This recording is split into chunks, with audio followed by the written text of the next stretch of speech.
Thank you so much, Kyle, and thank you for all of the organizers for today's incredibly important conversation. And it's a real honor to be here and to join my fellow panelists in the conversation. As an institution, the U.S. Holocaust Memorial Museum seeks to do for communities today what was not done for Jews during the Holocaust. And in the course of the work that we do, one of the hard lessons that we grapple with is that often the resolve of those who are intent on perpetrating crimes is often far greater than those who seek to stop them.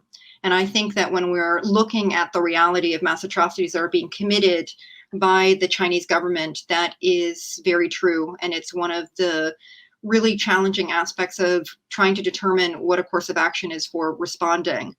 I think for us, we start from the premise of trying to acknowledge and give voice to the survivors, to Nuri and others who are living the reality and the consequences of what we believe are crimes against humanity that are being perpetrated by the Chinese government against Uyghurs and other Turkic Muslims.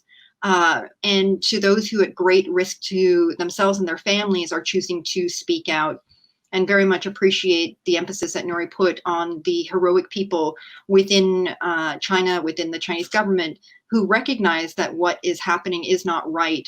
Part of the important lessons that we have found from the Holocaust and through the physical space of the museum and our online exhibits, which thankfully you can still access right now, try to share, is that it is so often the individual leadership of key people who are able to help change the course of action, but usually only when in conjunction with allies and partners elsewhere that are working to help put a spotlight and elevating not just the attention, but also changing the incentives for the actors who are perpetrating the crimes. And that's where I think right now a lot of our energy and focus has to be looking at how, in addition to the tools that Nuri mentioned, can we be doing that for the Uyghur community and for others. One of the great challenges we of course face is the access to information. And often that is expressed as something that is inhibits our ability to act. I think we need to interrogate that, and I think the first panel and even Nuri kind of spoke to this, and it's been documented. There is actually a lot of information about what is happening to the Uyghur community and to others. It's remarkable when you think of what is available from those who have left and who've able to share their stories once in exile. It's also remarkable when you look at what the Chinese government itself has said, and when they have explained the rationale for, as Kyle said, the detention of people without cause, where there is references to some form of a justification. It's quite clear that that reinforces a narrative around what we argue could be persecution. I think one of the things that's really important to acknowledge when we talk about this, and maybe just to kind of give the sense of perspective, is that we are looking at the mass detention of a people, not just on the basis of their religion, as Nuri said, but also their ethnic identity. And that when we think even about kind of where MIGS is based in Montreal, you know, if one was to really take a step back and imagine that we're talking about the entirety of the population of Montreal that is either in some form of detention or extreme surveillance. It has been in detention at some stage. That's how stark the challenges and the situation is.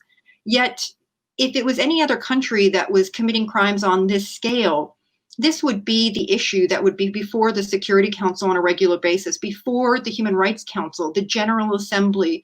We would be seeing not just every now and then news articles, and I really commend the journalists that have been covering it, but really I believe this would garner far more attention than it has.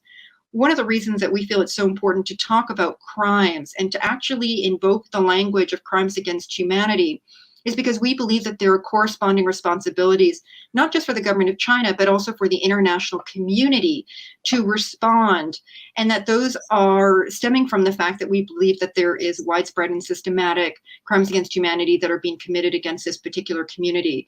One of the efforts that we're trying to undertake is to continue to advance that legal analysis and make that available, as Nuri said, to help form the basis for future engagement by not just the Uyghur and Turkic community, but also from the broader international community.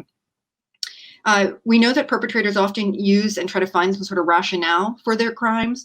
Another aspect of our work is trying to examine and interrogate some of those rationales, including this notion of fighting terrorism, eradicating poverty, and recognizing that those are not by any means any form of justification for the scale and nature of the crimes that have been occurring, of the mass detention, forced labor, discriminatory laws, high-tech manners of surveillance that are reinforcing those violations of rights. One of the things, maybe just kind of in leaving to reinforce the point that Nuri made around accountability and our hope and belief that there will be a time when those committing these crimes are held responsible. Sometimes there is a misunderstanding around just what exactly crimes against humanity are. Often in our work, there is a perception by some that only genocide are crimes that merit attention from the highest of possible courts, be it the International Criminal Court, tribunals that have been stood up. It's really important to recognize that crimes against humanity alongside genocide were very much born out of the Nuremberg process coming out in the aftermath of the Holocaust.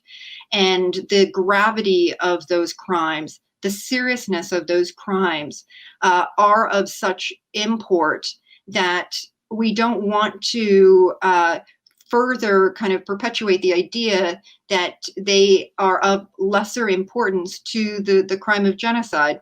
And so our hope is that by also articulating quite clearly the crimes that are being committed, we help to also advance the effort from a legal perspective to hold perpetrators accountable, but also to urge governments to fulfill their obligation to protect vulnerable communities, and to the Chinese government to stop the commission of crimes against humanity.